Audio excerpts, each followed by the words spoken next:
Hi everyone, welcome back to Be Knowledge. Today we're going to be studying how to manage arsenic intoxication. Before we continue, I would like to share with you Isaiah 40:30-31, and says that even youths faint and be weary, and young men shall fall exhausted. But they who wait for the Lord shall renew their strength. They shall mount up with wings like eagles. They shall run and not be weary. They shall walk, not faint. Okay, so arsenic intoxication. First, we're going to be seeing a few points and explaining. So the first that we would like to know is the mechanism.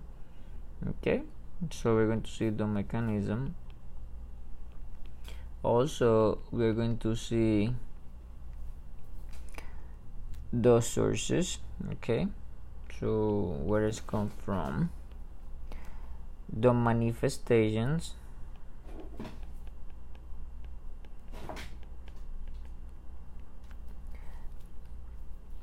and the treatment. Okay, so let's just start with the mechanism.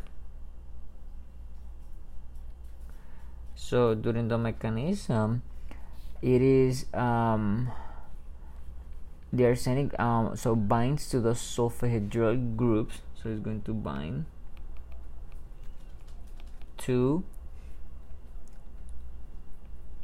sulfhydryl. This one is with Y groups. And also it's going to disrupt cellular respiration and gluconeogenesis. Whoa. Disrupts cellular respirations and gluconeogenesis. So that means that you cannot make glucose through this process of gluconeogenesis. Okay, so let's see.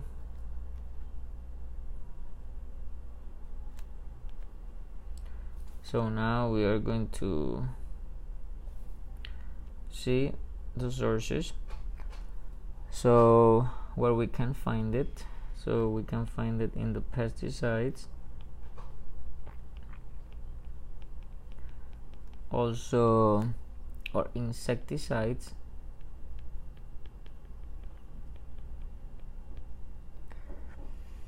contaminated water, but contaminated water, but from where? Usually from water that is come from wells. Okay, often. Okay, so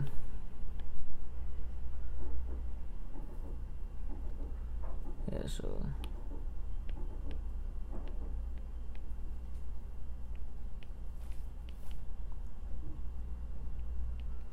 also we can find it in pressure treated wood.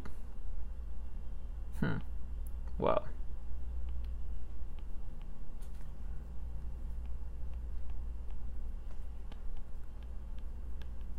Treated wood.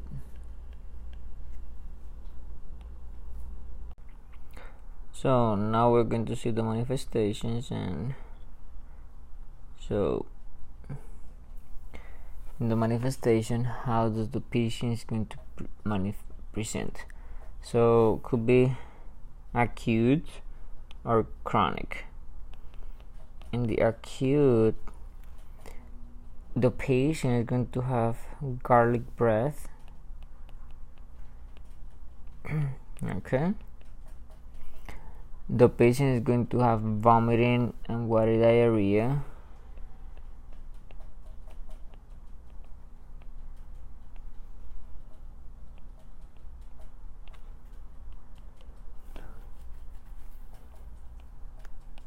Okay, and this is in the acute, and then one more QTC prolongation.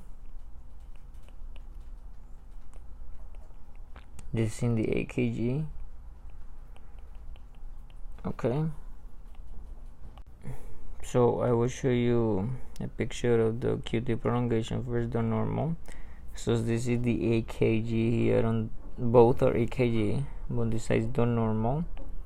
Okay, and then the other side is the prolonged. So we go to the Q is here, okay, it's here, and then the T is here. So this one is the normal, and then you go here and then you see the Q here, and then you see the T here. So this is the QT interval, which is prolonged.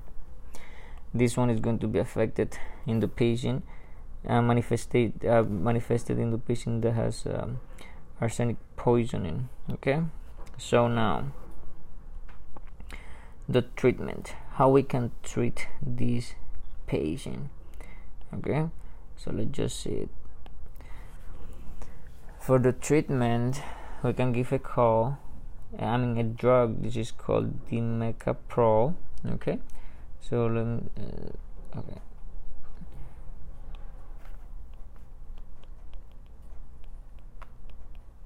dimercaprol, and dimercaprol, it's or we can give also DMSA, which has a very long name, meso 2,3 dimercaptosuccinic acid.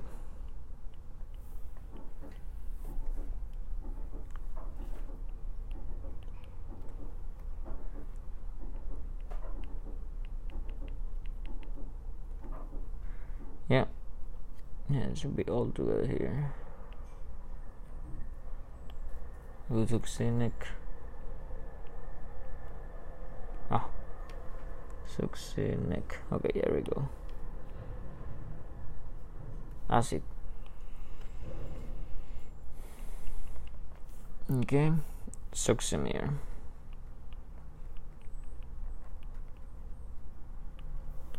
Now in the dimercaprol, we can just mention there is an British anti-leucide.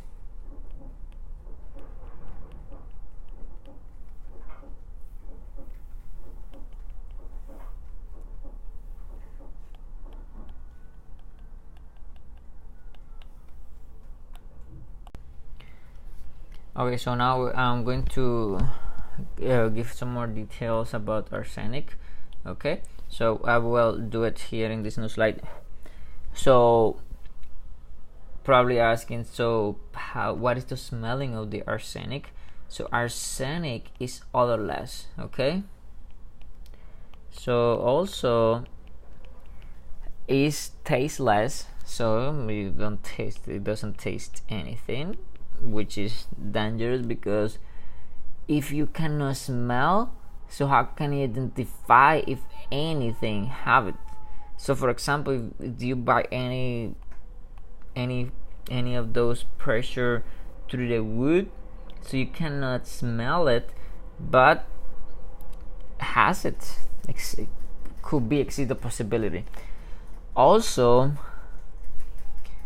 it is easily absorbed after ingestion or inhalation, so that means that it is easily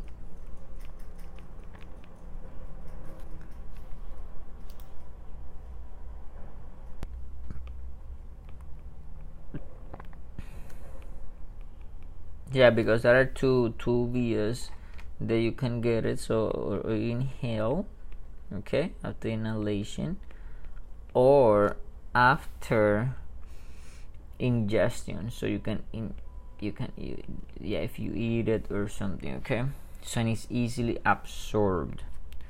Okay, here we go. Now the toxicity can result from exposure, as we mentioned, pesticide, insecticide, contaminated water, pressure treated wood. Also, there is another that I mentioned. So for example, metallurgy.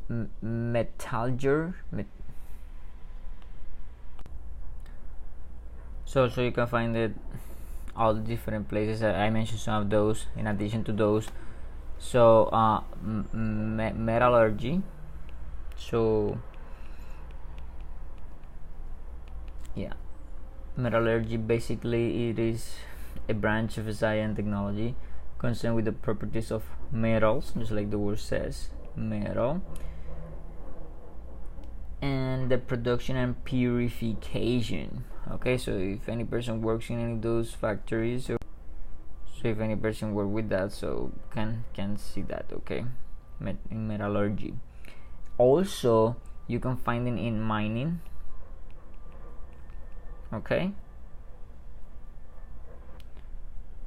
well, mining is any the process or industry when you obtain coal or other minerals from a mine. Okay, so miners could be that they can get arsenic poisoning as well.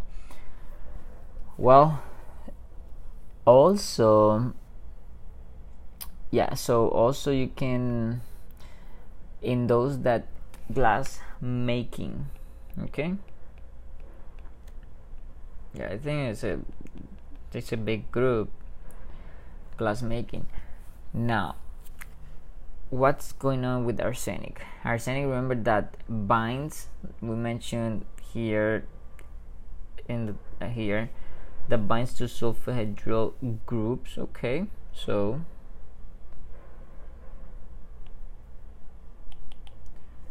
yeah, so let's just, okay, there you go. So you're going to bind to the sulfhydryl group, and so it's going to impair the cellular respiration as we mentioned before, and via inhibition. Oh yeah, via what? So impair, let me just, there we go, impair the cellular respiration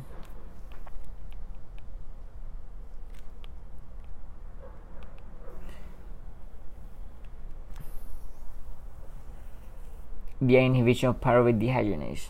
So inhibit or inhibiting pyruvate. Okay, that was a big pyruvate dehydrogenase. Okay, now and then because this is, and then disrupt the gluconeogenesis and glutathione metabolism. Now acute arsenic, so what is going to impair here? Gluconeogenesis and the glutathione metabolism.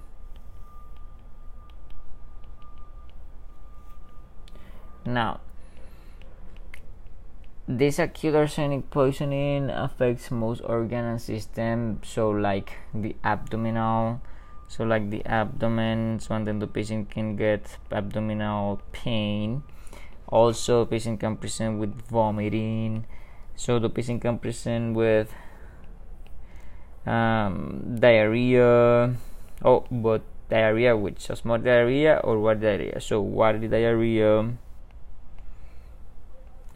Also the patient can present with delirium, so he's going to be disoriented, and the patient can also get hypotension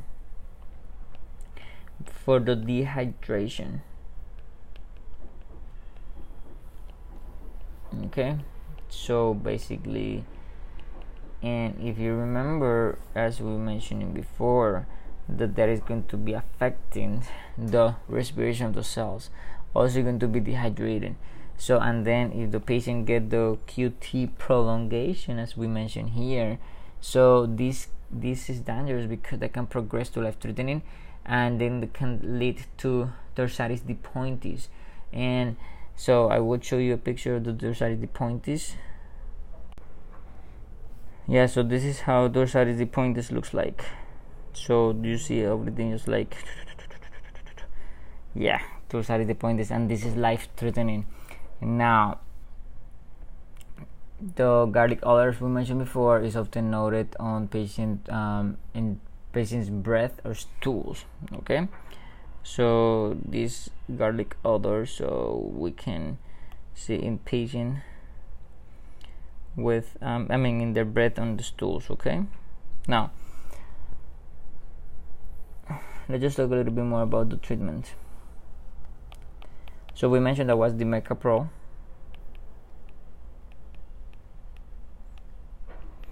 and the Mecapro, it is the first line, and it is the first line, and it is also a chelating agent.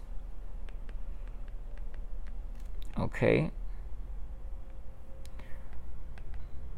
and what it's going to do is going to increase urinary excretion of heavy metals by forming stable non-toxic soluble chelates. Okay, so increase urinary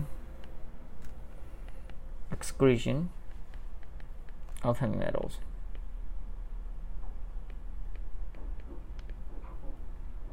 Okay,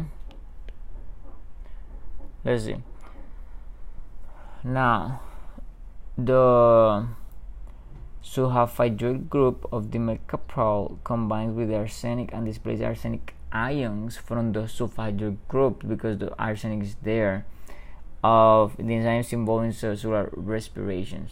Then the mecapryl, also remember that the mecapryl has a very narrow therapeutic index, so has a narrow therapeutic index, and can cause side effects like nephrotoxicity,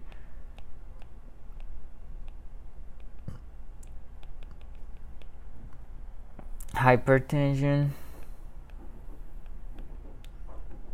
All these are side effects of the mecapryl, and fever. Okay, so yeah, so basically is that with this, and remember that we can do all things through Christ who strengthens us. And thank you for watching, and hopefully you learn as we are learning. God bless you all.